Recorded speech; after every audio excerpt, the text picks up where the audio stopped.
Bonjour à tous et bienvenue sur Déclic Numérique. Dans cette nouvelle vidéo, aujourd'hui on retourne dans Photoshop et je vais vous montrer comment manipuler les couleurs d'une image pour par exemple partir de ceci et arriver à cela. C'est parti!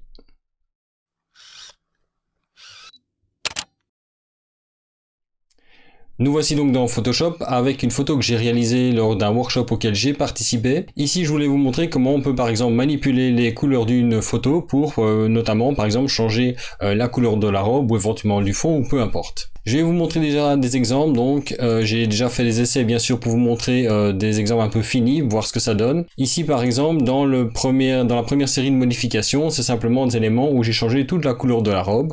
Donc par exemple ici, vous voyez qu'on peut facilement transformer la couleur de la robe, donc passer du rouge naturel à une robe noire. On peut également passer à une robe blanche ou on peut même passer à quelque chose de plus coloré. C'est pas flagrant ici, je vous montrerai un petit peu plus après.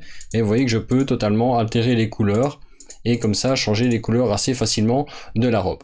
Alors ici ces exemples je vais totalement les laisser de côté, je vais les garder quand même parce que le masque que j'ai créé je vais quand même le réutiliser pour vous montrer l'effet final après. Mais on va commencer simplement par la manipulation de base. Donc pour commencer je vais simplement utiliser un calque de noir et blanc.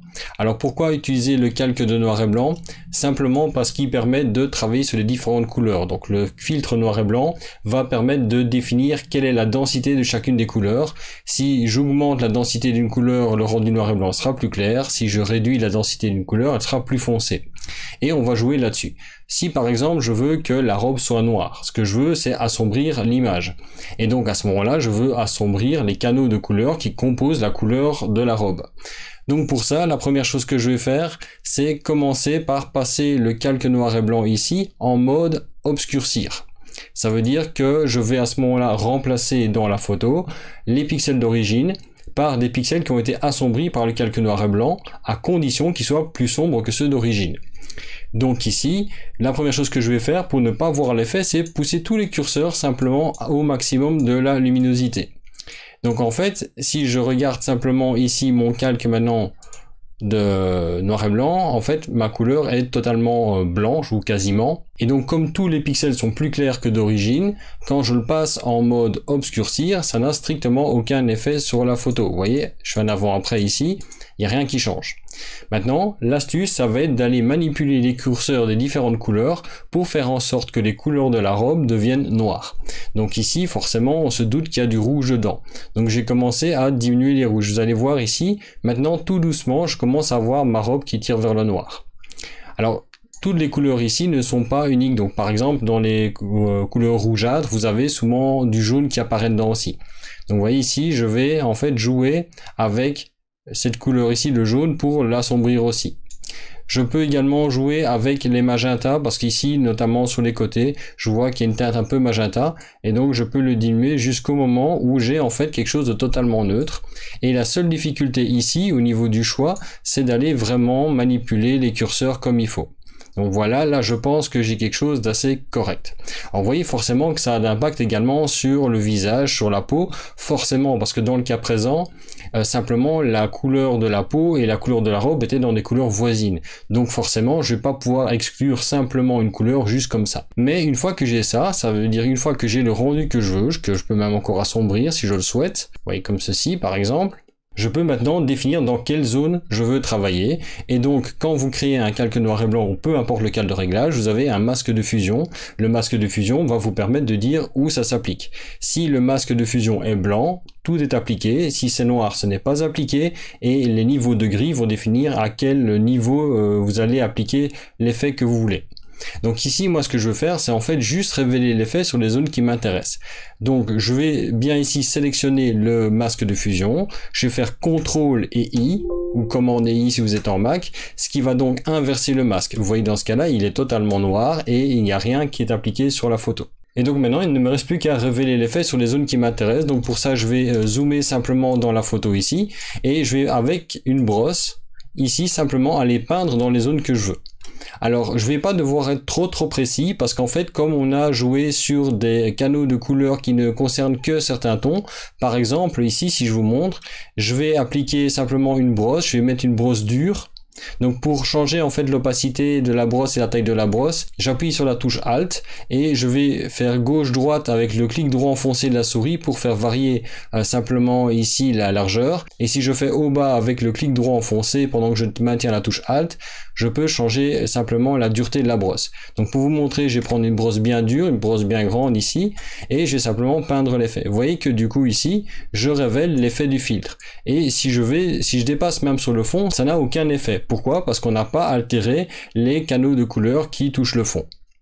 Alors, c'est pas pour autant qu'il faut être trop dégueulasse non plus. Je vais quand même simplement revenir en arrière pour repartir et je vais montrer qu'on peut, avec simplement un masque assez rapide, commencer à avoir un résultat très correct. Donc je vais simplement peindre ici sur la robe. Je vais m'assurer simplement de bien couvrir les zones qui m'intéressent. Alors là où il faut faire attention, c'est les zones où on va chevaucher la peau, bien sûr. Alors des petites transitions ne vont pas être gênantes parce que de toute façon, si vous avez un objet d'une certaine couleur qui reflète un peu de la lumière, cette couleur va être légèrement appliquée sur la surface qu'il reçoit. Donc par exemple ici, la robe rouge donne une légère teinte rougeâtre au bras sur le côté et donc aller l'atténuer, c'est pas trop dérangeant. Mais ici vous voyez que je vais pas très précisément, je vais juste ici passer le long du bord. Je vais sûrement un petit peu accélérer dans la vidéo histoire que vous ne passiez pas une heure à regarder ce que je suis occupé à faire ici, mais vous voyez que le principe est très simple. Simplement je passe ici sur les zones qui m'intéressent et où il y a des couleurs de manière en fait à révéler l'effet. Donc je vais accélérer dans la vidéo de manière à ce que vous ne perdiez pas une demi-heure à voir le résultat.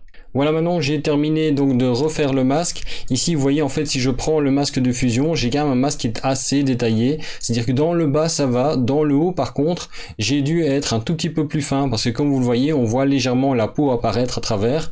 Et si je n'avais pas fait ça, donc si je désactive le masque de fusion ici par exemple, vous voyez que ça décolore même la peau. Donc ça je ne voulais pas. Mais ici vous voyez qu'avec un masque de fusion qui est assez propre, mais il n'est pas parfait non plus, hein. Regardez bien les bords ici, ils sont totalement flous, il n'y a pas de problème avec ça. J'ai débordé sur des zones où il n'y a pas de conflit de couleurs, il n'y a pas de problème. C'est juste dans les zones où il y a des petits conflits qu'il faut arriver à le faire. Alors voilà par exemple ici, donc maintenant, avant la robe était rouge, après elle est noire. Si maintenant je veux changer la couleur de la robe, c'est pas compliqué. Il me suffit ici simplement de venir cocher la case teinte au niveau du calque de noir et blanc. Et donc en fait il va appliquer une couleur sur toute la partie qui a été affectée. Alors là il faut faire un peu attention à ce qu'on fait parce que n'importe quelle couleur ne va pas fonctionner.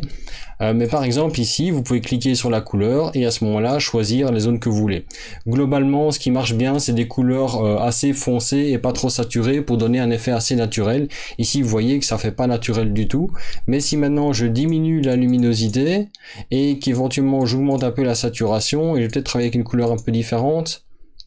Voilà, il faut trouver une couleur qui matche un petit peu quand même avec la réalité. Vous voyez là par exemple ce bleu pourrait très bien fonctionner, ça n'est pas ce qu'il y a de plus esthétique pour le fond, mais vous voyez que je peux comme ça donner une couleur assez naturelle. Je peux par exemple ici un petit peu jouer avec la luminosité pour faire un peu plus ressortir les couleurs. Donc si vous avez une couleur plus lumineuse, elle va être un peu plus flashy. Si vous avez une couleur plus sombre, à ce moment-là, elle sera moins flashy et donc elle s'intégrera mieux. Vous pouvez jouer avec la saturation aussi pour avoir quelque chose d'assez fort ou pas. Et forcément, vous pouvez jouer à ce moment-là avec les différentes teintes. On peut maintenant partir totalement dans l'effet opposé, c'est-à-dire qu'on peut pouvoir éclaircir la couleur que l'on veut faire. Donc pour ça, je vais simplement désactiver celui-ci comme exemple, et je vais recréer un nouveau calque. Donc je vais reprendre un calque noir et blanc. Alors je vais pas m'amuser à refaire le masque de fusion puisque je l'ai déjà fait. Quand vous voulez copier le masque de fusion d'un calque à l'autre, vous cliquez sur le masque de fusion qui est là, vous appuyez sur la touche Alt ou Option si vous êtes en Mac, et vous le glissez sur l'autre, hein, glisser, déplacer, vous lâchez, il vous demande si vous voulez remplacer, et vous faites oui. Alors ici maintenant ce que je vais faire, c'est vu que je ne cherche pas à assombrir, ici je veux transformer la couleur en blanc, je vais pas employer le mode de fusion assombrir, je vais employer le mode de fusion éclaircir. Et donc je vais employer exactement le même principe, c'est que par défaut je ne veux pas qu'il y ait d'effet appliqué, donc je vais mettre toutes les densités de couleurs au minimum, comme ça si je regarde maintenant simplement ici le mode normal, tout est noir, et donc ça veut dire qu'il n'y a rien qui est appliqué comme effet. Maintenant je le remets en éclaircir pour l'effet réel, et dès que je vais créer ici des couleurs plus claires que ce qu'il y a sur la robe, ça va être remplacé dans l'image. Donc en fait, je vais avoir d'office du noir et blanc qui apparaît à condition qu'il soit plus clair que la robe. Donc ici, de nouveau, je vais jouer sur les mêmes canaux de couleurs. Vous voyez qu'ici, ça commence à apparaître. Voilà, je peux jouer avec les magentas aussi. Je sais que j'en ai besoin pour la partie ici de la robe. J'ai besoin du jaune aussi pour un peu éclaircir certaines zones aussi. Et comme le masque est déjà fait, vous voyez que l'effet est directement très propre. Là, je peux commencer maintenant vraiment à éclaircir. Voilà. Et comme ça, en jouant avec les sliders, on obtient à ce moment-là, maintenant au lieu d'avoir une robe noire, on a une robe blanche ou gris clair. De nouveau, on peut sur la même base appliquer une couleur. Et donc ici, je vais reprendre la teinte et à ce moment-là, je vais pouvoir employer des couleurs plutôt claires. Forcément, si vous assombrissez et vous en faites une couleur foncée, appliquez plutôt des couleurs foncées. Si vous voulez l'éclaircir, vous partez vers les tons clairs, à ce moment-là, appliquez plutôt une couleur claire. Donc ça peut être une manière de réfléchir au problème aussi. Si vous voulez changer la couleur d'un élément vers une couleur foncée, vous assombrissez avec le calque noir et blanc et vous appliquez une couleur foncée. Si maintenant vous voulez appliquer une couleur claire, vous éclaircissez avec le calque noir et blanc et vous appliquez une couleur claire dessus. Donc je clique ici à ce moment-là sur la couleur, je viens échantillonner la zone et là vous voyez que par exemple il me prend un noir et blanc. Alors la raison pour laquelle il me prend un noir et blanc ici, c'est parce que j'ai le masque de fusion qui est sélectionné. Donc quand vous échantillonnez, faites toujours bien attention d'avoir la case ici qui est sélectionnée, que ce soit un calque de réglage ou une image, peu importe, mais si vous échantillonnez sur un masque de fusion, vous serez forcément sur du noir et blanc. Donc ici je prends bien la bonne case, je reclique sur la couleur, je vais venir échantillonner la couleur de la peau, vous voyez que je suis dans les 30 degrés, quelque chose comme ça, toujours la même chose. Donc je vais prendre la couleur opposée, je rajoute 180 degrés, donc j'arrive à 210 degrés, et maintenant il me reste plus qu'à jouer ici simplement avec la saturation et la luminosité pour donner plus ou moins de couleurs. On peut avoir quelque chose même d'assez vif, ici ça marche très bien je trouve, et voilà, en quelques clics on a changé la couleur de la robe.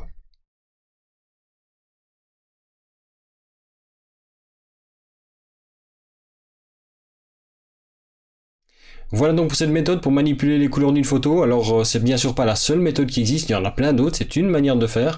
Moi j'aime assez bien celle-ci parce qu'elle a tendance à donner un rendu assez naturel au niveau des couleurs. Et aussi quand vous avez une scène dans laquelle les couleurs se détachent assez bien, vous n'allez pas devoir faire un masque de fusion très compliqué. Bon ici il y avait une zone avec la peau où ça l'était un petit peu, mais ça n'empêche que ça reste tout à fait jouable. Alors si jamais vous avez des questions sur cette méthode, n'hésitez pas à me les poser dans les commentaires, ils sont là pour ça. Quoi qu'il en soit, j'espère que cette vidéo vous aura plu. Si elle vous a plu, comme d'habitude, likez-la, commentez-la, partagez-la. N'oubliez pas de vous abonner à la chaîne et également d'activer les notifications. Vous pouvez également me joindre sur Facebook via la page Facebook et le groupe Facebook de Déclic Numérique. Il y a également mon compte Twitter de Déclic Numérique ainsi que mon compte Instagram. Vous retrouvez comme d'habitude les liens de tout ça à la fois dans la description de la vidéo mais aussi dans la bannière de la chaîne. Et sinon moi je vous dis à la semaine prochaine pour une nouvelle vidéo sur Déclic Numérique.